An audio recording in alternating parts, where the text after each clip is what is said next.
যেহেতু আমাদের সামনে দুটি বরকতময় আমল উপস্থিত, একটা হলো হজ আর একটা হলো কুরবানি।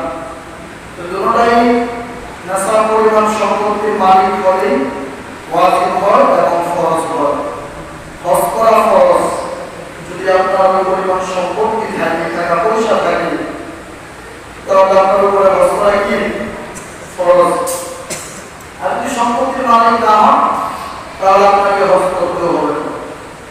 সেম কুরবানির সময় যদি আপনি নেশাব পরিমাণ সম্পত্তির মালিক হন, বর্তমান বাজারে কারো কাছে যদি ঋণ না থাকে, ৬৬,০০০ টাকা যদি কারো কাছে ক্যাশ থাকে, ১ বছর যাবত তার কাছে ছিল এরকম থাকে, তাহলে তার উপরে কুরবানি দেওয়া কি ওয়াজিব, সে কুরবানি দিতে হবে। অন্যথায় যদি সে কুরবানি না করে তাহলে সে গুনাহগার হবে।